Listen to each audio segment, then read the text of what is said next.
What do you think about love? Your story was out there with your ex-girlfriend and stuff. So like I went through all my shit with that last relationship. Yeah. She was my anchor to let go of everything, and then I have to let her go. I don't wanna close my eyes, I don't wanna fall asleep, cause I miss you, babe, and I don't wanna miss a thing, cause even when I dream of you. I think I loved and suffered just as deeply in each of my relationships. See, the level of awakening directly correlates with the level of suffering that you're willing to face. So I healed and wake up just a little bit more going through each relationship until the last one perpetuated me all the way, and we set each other free. So if a part of you dies at the end of a relationship, the enlightenment is the death of all of you. Romantic love to me is like the middleman to truth realization. It's like the small love with a small L, and then you have the capital L, which is, you know, the love of God or emptiness. So the natural state is like taking romantic love, which is a contracted version of it, into just one person, and you smear it across the entire universe. When you fall in love with someone, the love never dies. Yeah, that's true on both the relative and the ultimate level. Wow. Because, like, you know, the love of the emptiness, the love, the true nature never goes anywhere. So if you have the kind of love on the personal romantic level that kind of penetrates to just that relative level into the ultimate love with the capital L, then it never goes anywhere. So I think that would be the perfect merging of the big L with the small L. It's like have a romantic partner who is also tap into the ultimate love, and then both of you tap into that together and still have the human aspect merging with each other and with the ultimate love. So that's why they say the emptiness and love are identical. You know, it's just two sides of the same coin. And the more empty you are, the more love you experience, the more full you are. You know, I always say that when you realize something, it disappears. Like when you realize God, God disappears. When you realize the self disappears. Right? In a sense, the most permanent love is the one that you've let go of. There you erase the duality between life and death, permanence and impermanence. Don't wanna close my eyes, I don't wanna fall asleep, cause I miss you, babe, and I don't wanna miss a thing, cause even when I dream of you, the sweetest dream will never do, I still miss you, babe, and I don't wanna miss a thing. So you have to be completely alone and realize that ultimately there's no relationship, because there's nothing outside of you. Before you could be intimate with a million things. See, with self-realization at the end, it's just you. It's a war against yourself. At the end, it's a total acceptance that nobody's going to walk the path with you, even if they're around you. Nobody's going to truly understand what you've been through, because it's your own path to walk. Right? But when you come out of the side, you become totally accepting of everyone.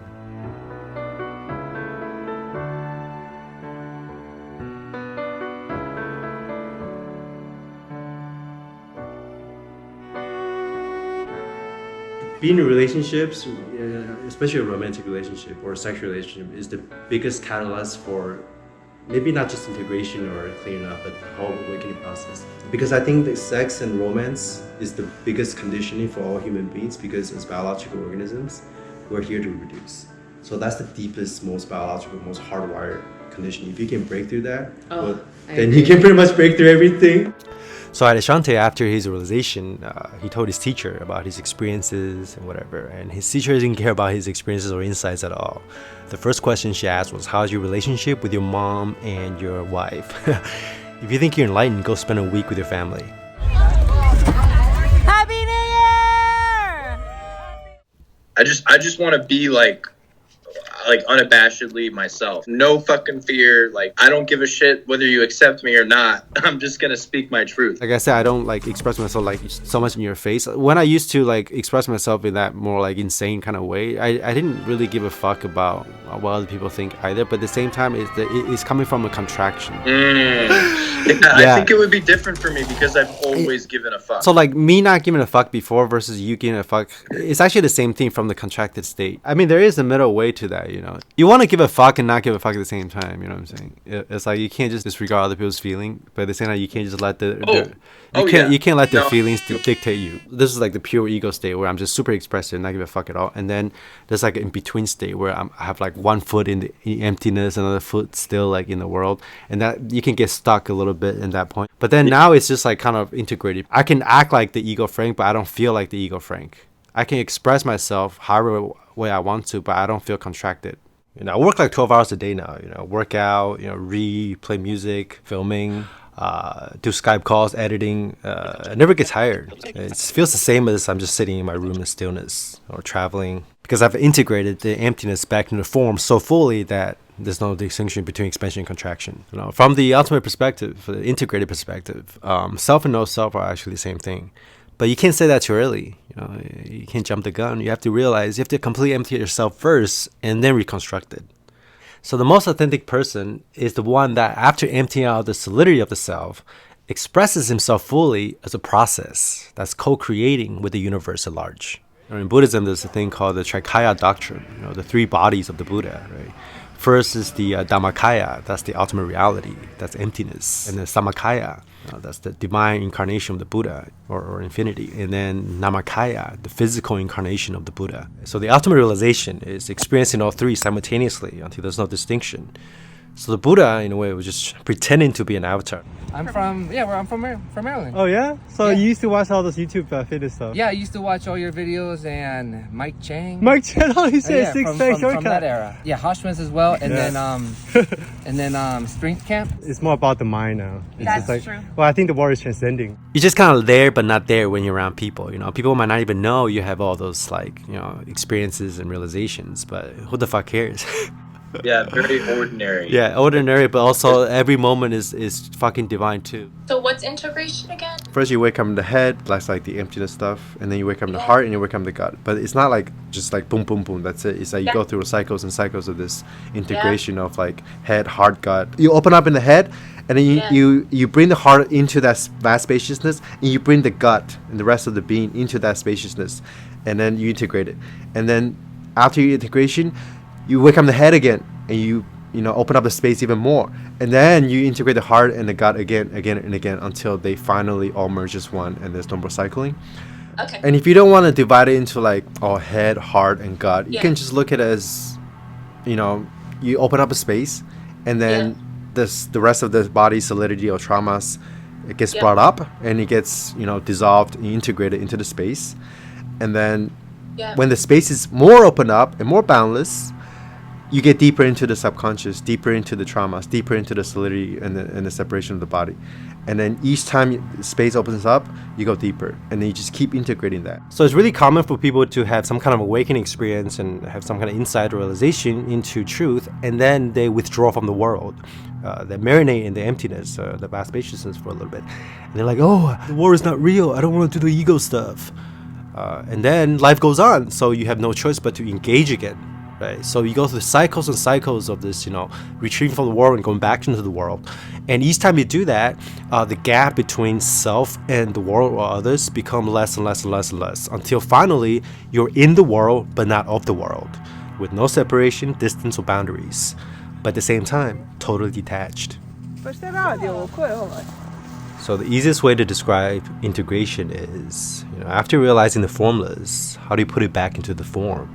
After accessing the God mind, how do you embody it back to the human world after realizing that they're one? After realizing everything, self and the world, is a mental fabrication, how do you refabricate and reconstruct the world and personality? You know, after reaching the ground zero that manifests all programs, how do you install new programs or reinstall old ones without friction? Now, there are micros and macro cycles of this.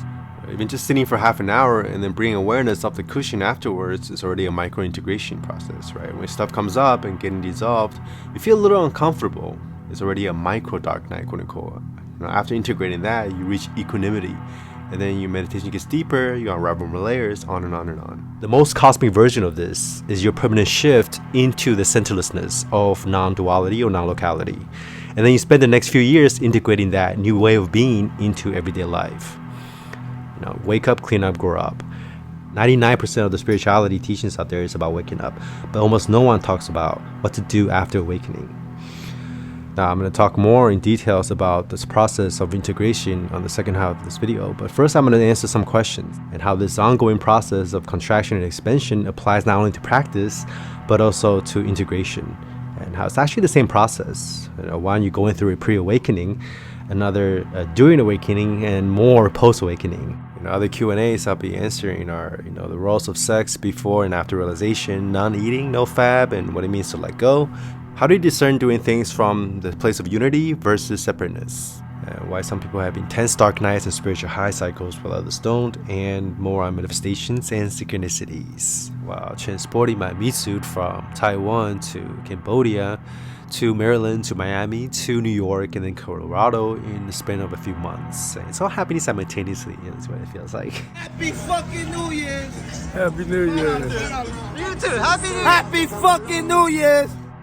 Now, there are very specific techniques for awakening, but integration, not so much. The best way to integrate your insights is just to live life, to engage. People who get stuck in emptiness, they also get stuck in progress. Every little sting that you face, every little curveball that life throws at you is a chance to dissolve more defilements, because life is samsara. Tantra is pretty much an integration thing. Like, you have sex and then you try to abide in non-dual awareness during it. So some traditions ask you to just go out there and even intentionally do things that will trigger you. Dzogchen, the real practice starts after realization, right? It's like, running with a parachute. You try to hold the 360 view while you're doing, everyday task. Other than that, stuff like breath work, doing things with the body, you stay grounded, weightlifting. You can also apply the integration thing to the meditation practice, like expansion and contraction, right? So basically, at first you're very contracted, right? You don't have any access to the vast spaciousness of awareness. And you do a little bit of Vipassana, and you dissolve and penetrate the solidities a bit and seeing through the emptiness. And now the vast spaciousness is starting to open up, right? Now it's sort of like in the background a little bit. And then now you take that new ground, that new expanded ground, as an anchor for your meditation. So now you can do Vipassana from there. And then once you do Vipassana from there, it's easier to dissolve the rest of the solidity, because now you're using awareness as a ground instead of like the meditator.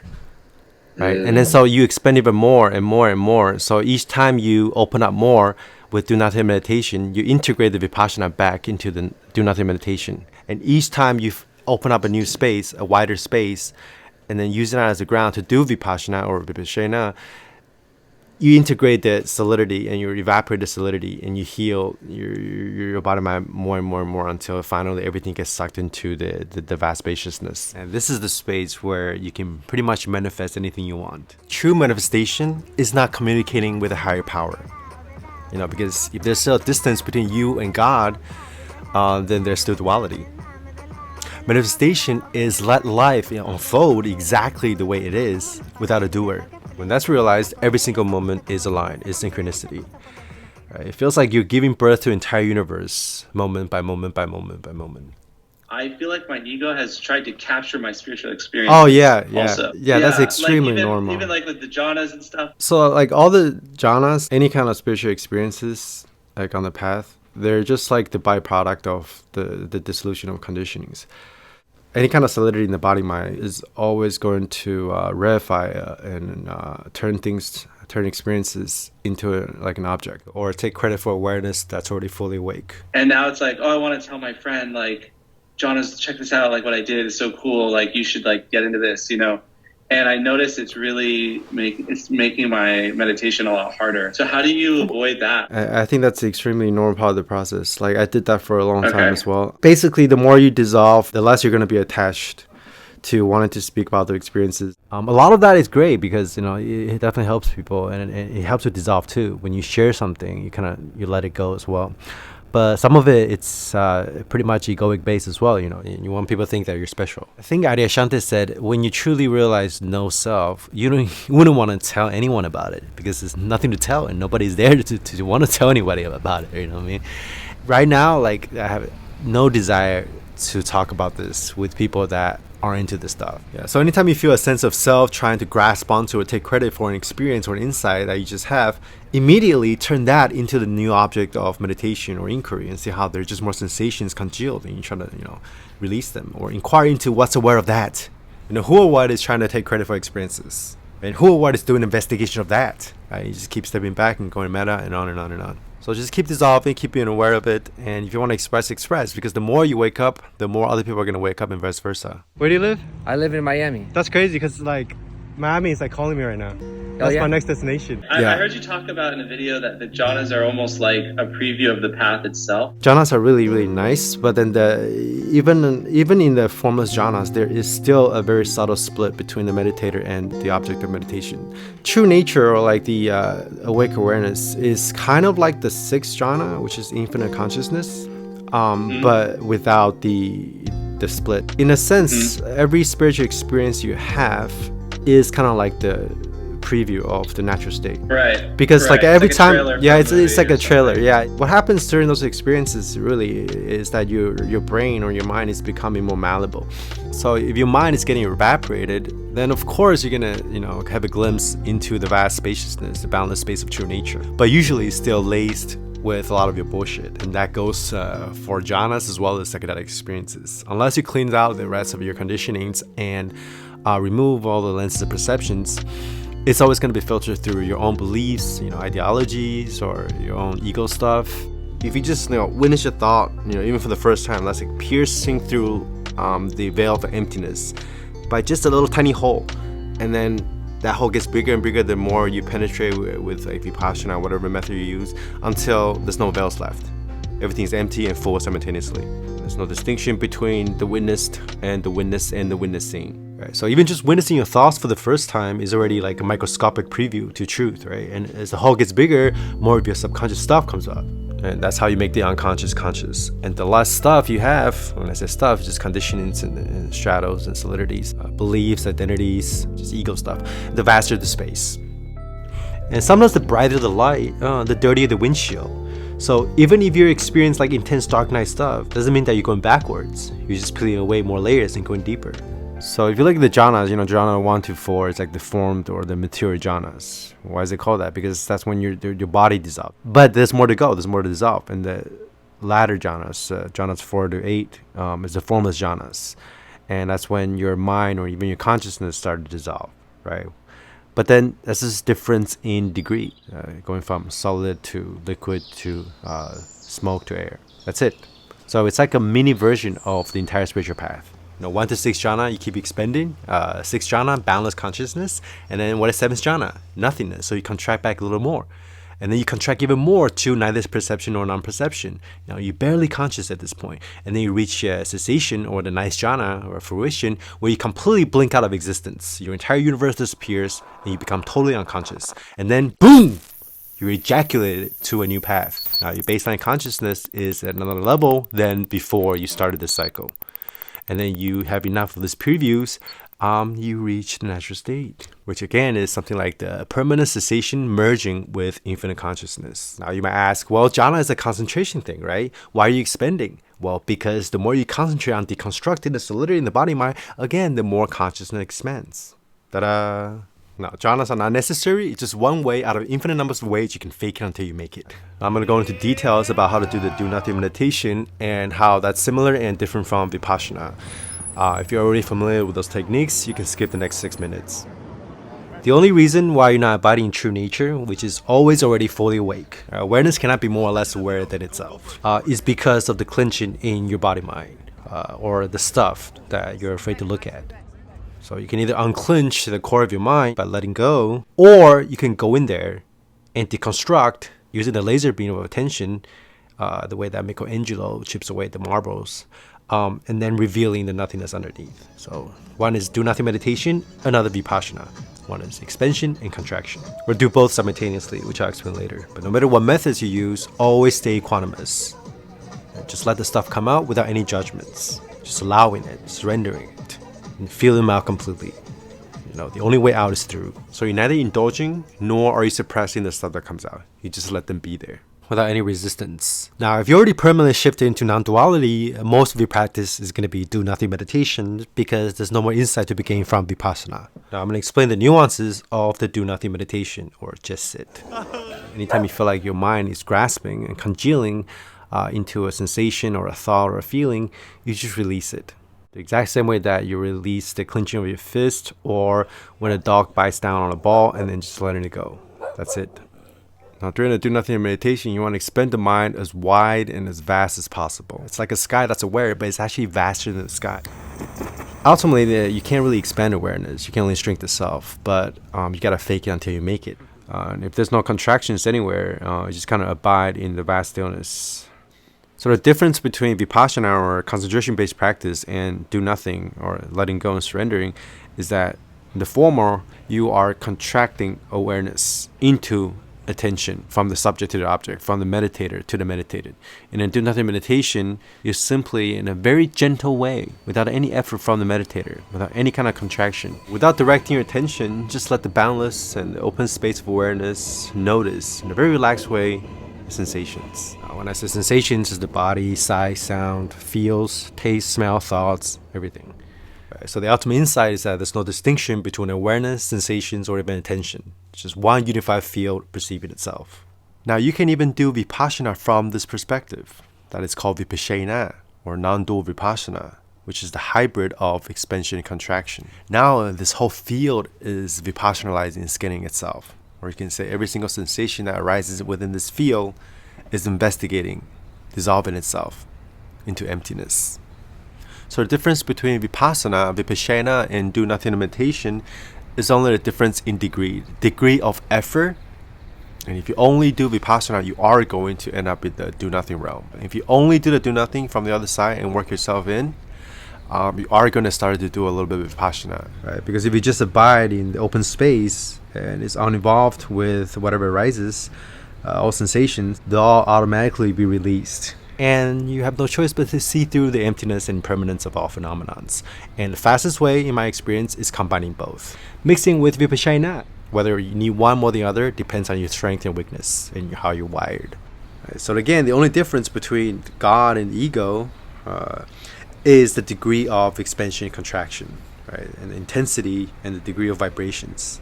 In Vipassana, you're narrowing attention down to focus on the object of meditation from the perspective of the meditator, until both the meditator and the object of meditation are codependently dissolved.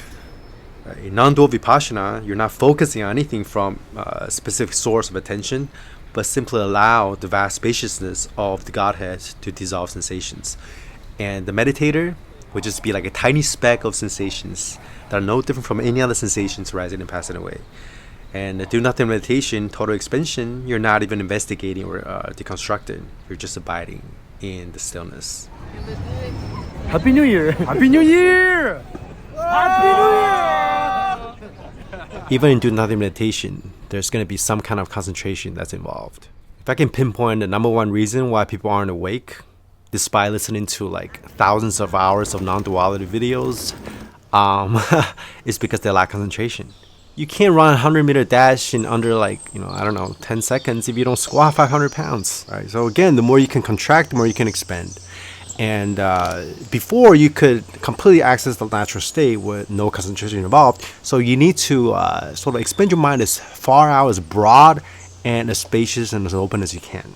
Even just noticing what the contractions are and releasing them, that also takes some kind of concentration, right? So you need enough concentration to not only hold the field, but also to notice the solidities that are rising within this field and releasing them.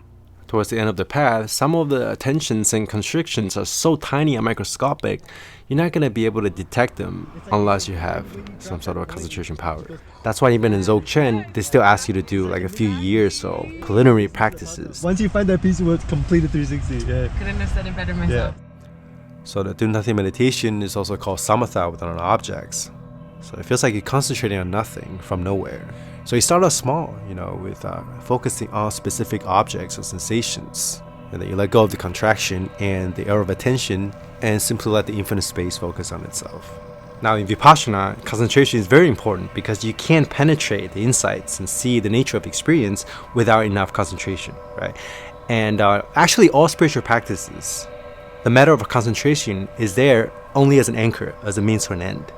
You sort of use one anchor to dissolve another anchor until all anchors dissolve themselves. So awareness, at least awareness as a separate substrate apart from sensations, is the last anchor. Because even trying to be aware of awareness or experiencing sensations that are rising and passing away from this or that still presupposes a very subtle duality and effort, right? And in the full 90 state, all that's dropped away. It's the perfect merging of both expansion and contraction happening simultaneously, where the somethingness of sensations and the nothingness of awareness are unified. Both concentration and non-concentration are transcended, neither doing nor non-doing. Adyashanti calls this the dark light of the absolute.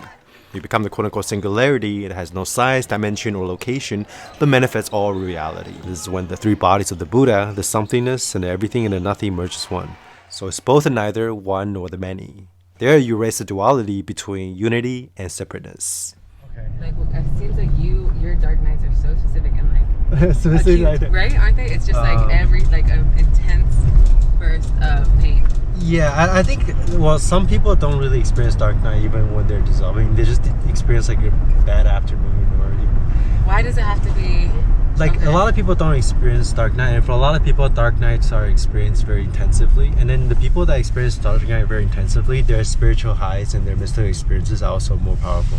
They're two sides of the same coin. Interesting. So basically what happens is that you know how you say you're more like a slow climber and I'm more extreme? Yes. So I'm just more extreme in everything I do. Okay. So even my spiritual path and experiences are very extreme. So that's just how I'm wired. And also I was diagnosed with bipolar disorder before. My mood and my thinking and my actions are always just like 100 miles an hour, like super. I just go to the deep end, like boom, like that, right? What? So that's cool. like when I decided. What was it about? Like what were your thoughts about? If in a dark night, like what's the thoughts or what's the thought is just like, this is not what I am anymore. It's like a very physical and visceral thing. It's almost like someone is ripping your skin off. Damn. Ripping your heart out, ripping things out from you physically. And then sometimes I couldn't get out of bed for like weeks at a time. Holy and then I thought I was dying. There were a few times when I thought, this is it, I'm gonna die, right? So I just lay down on my bed and just like learn how to surrender. And I thought I was gonna physically die. Wow. And then every time after a dark night, you get a little bit more awake. Like there's a switch that gets flipped. And then for people who are more like they turtles, just go, is it like more just like this, where yours is like pretty much spiky? Yeah, like Adyashanti, you don't even need to have a lot of spiritual experiences. Less things to let go of. Happy New Year, bro. Happy New Year. Happy New Year. What's expanding and contracting? That's just the flow of nature. Like everything is expanding and contracting all the time. Daytime, nighttime, going to sleep, waking up, breathing. Inhale, exhale, having sex with a girl, like thrusting in, that's expansion and contraction. Falling in love, falling out of love. Music only works because of contraction and expansion. Big bang, big crunch, the seasons, eccentric, concentric movement of weightlifting, cutting, bulking, everything is expanding, contracting all the time. That's just the rhythm of the universe. When the Buddha said he figured out the laws of the nature, what he's doing is figuring out the laws of the mind, or the laws of expansion and contraction. Yin and yang, the rising and passing away of a single sensation. If you look at my stages of awakening map, first you have the ego phase, and you dissolve more solidity, and then expand a little bit more, you become the witness consciousness. And then you expand more, and then become God consciousness or infinity. And then you contract back to nothingness or emptiness. And then you expand all the way to include and transcend all the stages. Different stages, which is only a difference in degree and not in kind. There's macro and micro levels of this thing. There's like fractals of expansion and contraction happen all the time. It's just like before practice, you don't notice it. When you're after like fourth path, there's still expansion and contraction. Yes, the thing is that after fourth path, the expansion and contraction don't feel like expansion and contraction anymore. That's only because you're like one with it. So in a sense, enlightenment transcends permanence and impermanence, because those dualities still presupposes time, right? And awake awareness is timeless. Or another way to put it is that you experience the contraction and expansion happening simultaneously all the time, then you kind of transcend it. It doesn't feel like expansion and contraction on a relative level. That's what the equanimity is.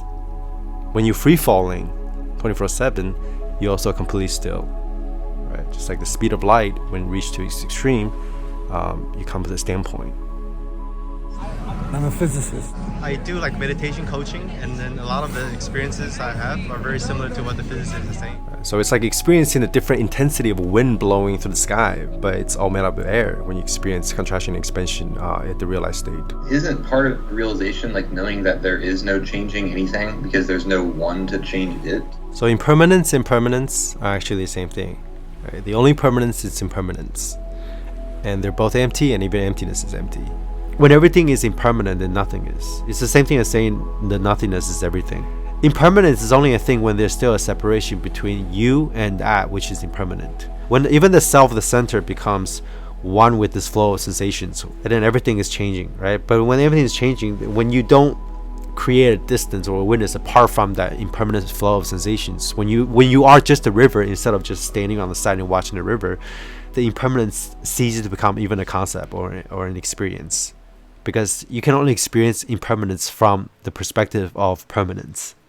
Does that make sense? The solidity is what is experiencing the impermanence. So that's one of those paradoxes that wouldn't make sense until you reach non-duality. How do you avoid drifting into dullness? I was doing do nothing, and now I spent the last 4 minutes thinking about something else. So in Vipassana, if you have like thoughts, if you're lost in thoughts, it's important to just go back to the body, because that's the practice. Lost in thoughts, go back to the breath. But for the do nothing meditation, you can start out with the body, but then you just kind of go with where the contractions are. So if you're lost in thought during like do nothing meditation, that in that moment the solidity is at the thoughts, and you just release that.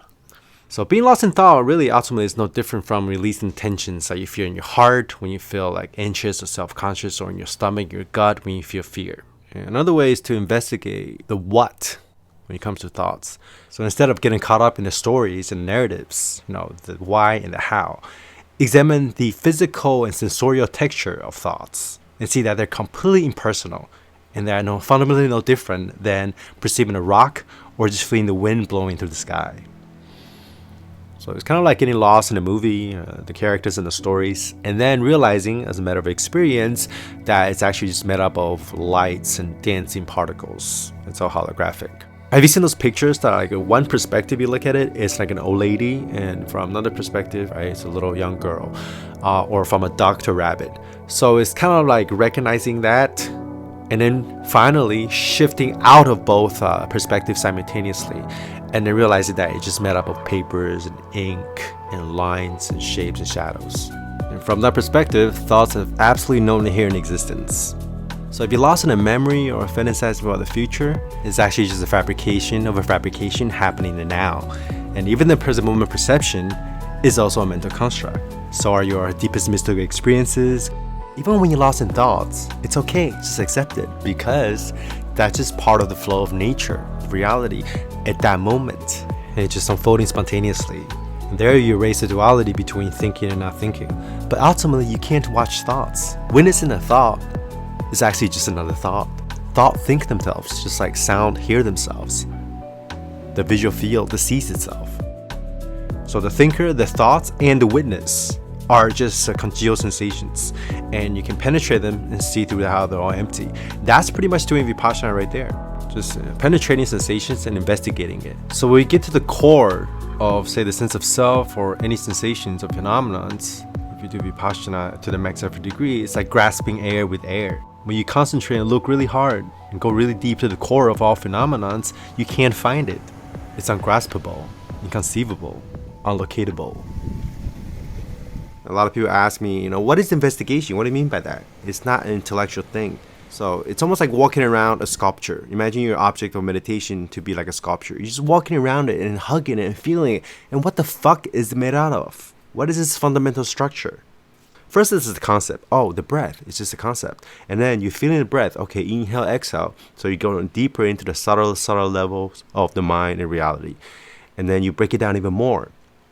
As your mind becomes more concentrated, you see the emptiness even more.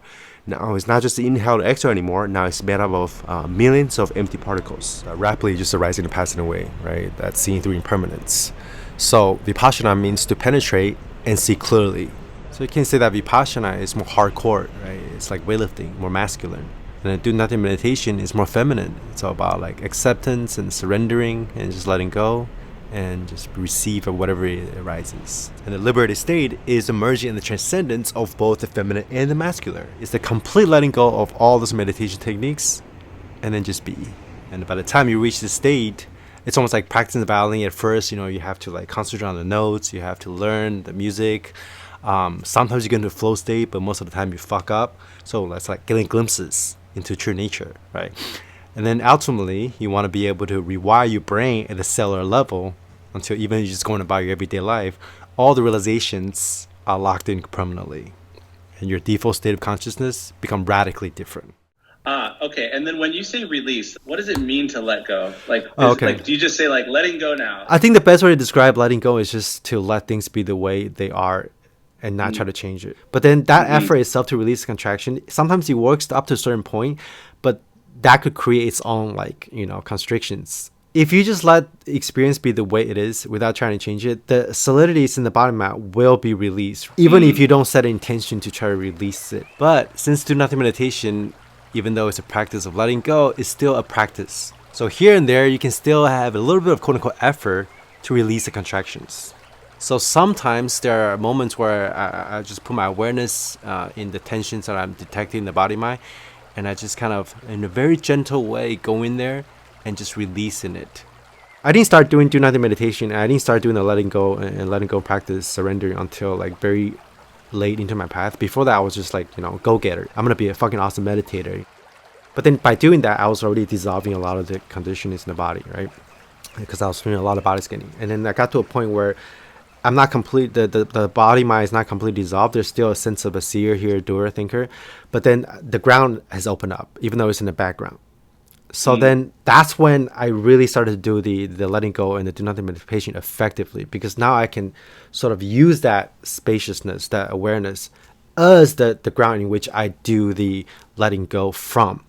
So I didn't truly realize what letting go even means and how to truly release tension until I've at least have some kind of preliminary access to non-dual awareness, which is like, if you want to look at the Theravada map, somewhere between second and third path. Someone asked Adeshante what it means to be enlightened, right? He said, just let things be exactly the way they are. End of story. He's right, ultimately, right? But the catch-22 is, you can't exactly let things be the way they are while you still have very solidified center, because the ego mind presupposes some contraction and a resistance to the what is. So if you're still trying to let go from that contraction, you're just creating more contractions. Just like how I said in a previous video, how I attempted to clean up while you're still not awakened.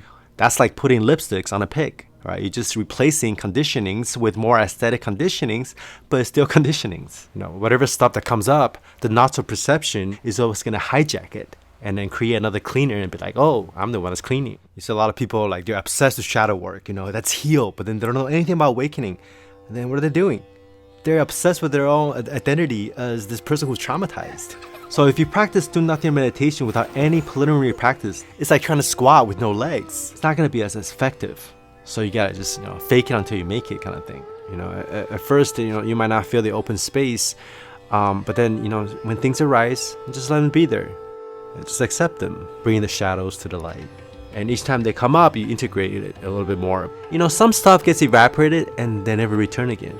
Other times, the stuff that you're avoiding to look at, maybe you need them in life. Romantic love, for example, that was a big problem for me, a fear of intimacy. So it's not like, the sensations associated with romantic love or even sex disappear forever. They can be reintegrated. And it's like alchemy, right? Turning dog shit into gold by transforming samsara into nirvana as they merge as one. Each time you choose center the next level of awakening or realization, or the next level of consciousness, you integrate the stages before that. And they are looked at and they're experienced through the lens of the higher stage. And you come full circle and you integrate the entire spectrum of the human experience. So if you're suppressing something, you're creating more tension, more contraction. When you integrate something, you heal it. And then you're simultaneously evaporating it. At least you're evaporating like the stuff that needs to be healed. It's not like sex is a bad thing. Sex is part of nature, right? Everything's part of nature. Even skyscrapers is part of nature. It's funny because someone asked me today on Instagram, oh, this influencer has been talking about like non-eating, right? Like, Frank, what do you think of that? Is that going to make me enlightened? Well, first of all, true nature doesn't care how you get there, right? There are infinite numbers of ways you can skin infinity. You know, each brain, each nervous system works differently, responds to different practices. And it manifests truth differently. Like Ida Shante talks about enlightenment, and the way he talks about it, he has his own flavor versus like Daniel Ingram. So if something that works for a certain teacher, and then he's creating a dogma or even an identity out of it, that's where the limitation is. And you might also hurt people. Like, eating is a natural thing to do, but if you're just a fat fuck who just like is addicted to food, then maybe you need to cut that back a little. Same with no fab.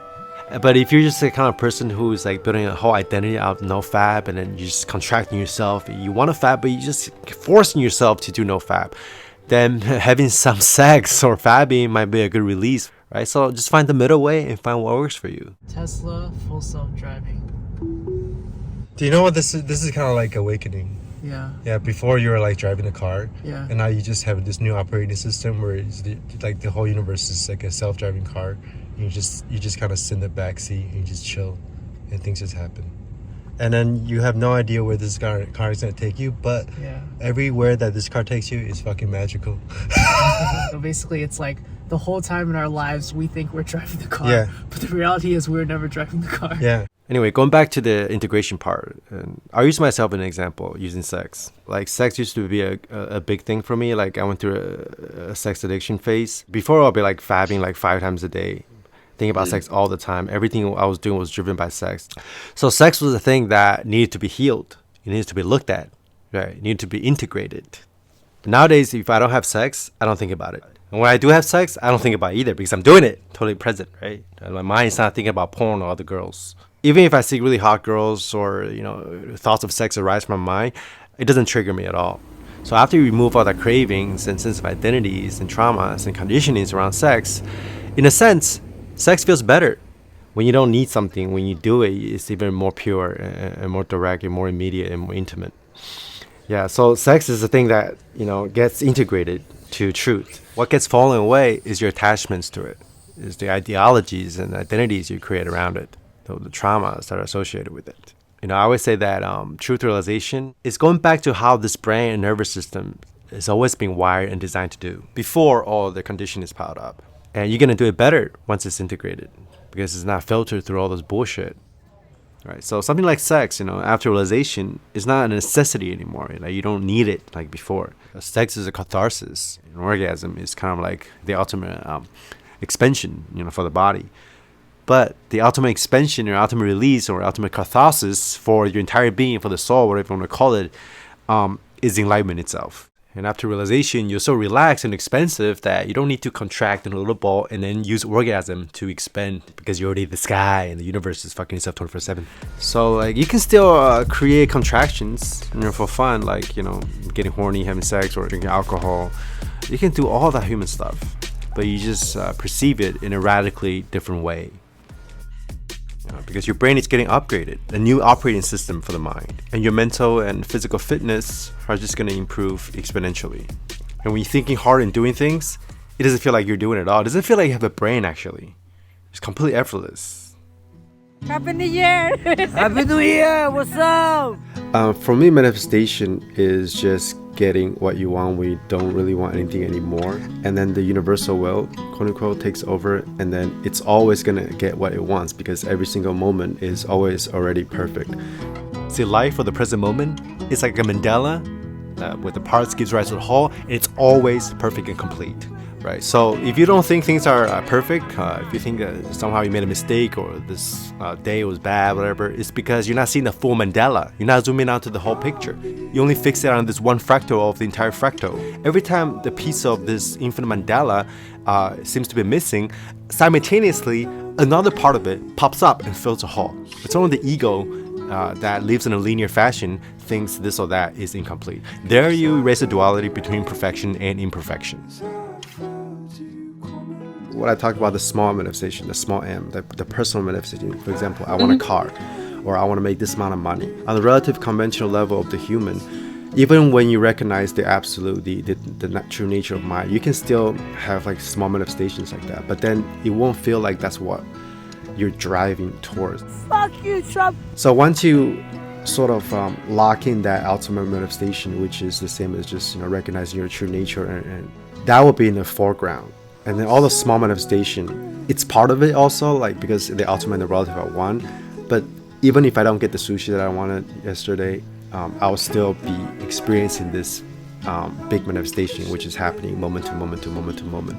There was phases on my path where I feel like, you know, there was like a very big duality and gap between what the personal self wants and just like, you know, abiding in like vast spaciousness. There's still a lot of duality there, because like you don't want to just do nothing. You know, a lot of people, they get into spirituality and just, you know, get stuck in emptiness, and they spiritually bypass, and they're just like, you know, fuck the world, you know, the world's an illusion. It's kind of like potheads, but they're just like getting high off of, like getting drunk off of emptiness. I mean, there are phases like that on the path, but eventually the emptiness, the vast spaciousness has to come back to the form, because emptiness is form and form is emptiness.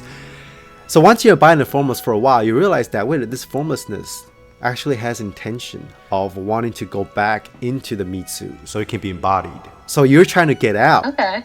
You're trying to get out, it's trying to come back in. So during the process of that integration, you go on like waves. I'm abiding in the formless, and then you come back. And then you abide in formless and you come back again. And there's a discrepancy, there's a duality. Sometimes you feel like the ego is doing all those things, and then other times you feel like there's absolutely no self, and you're just like abiding the God mind. And then you go back to the ego again, over and over and over again, contracting and expanding, contracting and expanding. And each time you come back to the form from emptiness, you integrate that a little bit more. Yeah, so that's a process that you should embrace. It's like, it's okay to want to do more, but then at the same time, don't forget your spiritual practice. Whatever your personal will wants to do, each time you come back, integrate it and do it, it's smoother and smoother and smoother. And it's more and more in line with what the ultimate wants, which again, ultimately is the same as what the personal self wants, because there cannot be any like separation between duality and non-duality, or between ego and God. So you just got to find the balance, find the middle way, because if you just do nothing, some of your conditionings might never get looked at or triggered, so you can't dissolve and integrate them. All right, but if you indulge too much in the conditionings, you just circling around a samsara. But have faith, because as long as you're authentic about your intentions on the path, whatever is in line with truth will automatically be dropped away. Before, when I make videos, like, there was very like ego oriented. Like, I wanted to like prove something, build up this avatar called Frank Kane. Right now, when I edit videos, I don't get a sense of that at all. It doesn't feel like it's coming from anywhere inside the body, or it doesn't feel like it's something that I'm consciously or intentionally doing. It just happens. Like, when I film stuff nowadays, it just feels like I'm in the right time, the right place, like in just the perfect moment. Even when I edit videos, everything is just synchronicity almost. It's like I'll say something, like, and then like someone else will ask me the same question exact same time when I'm editing it.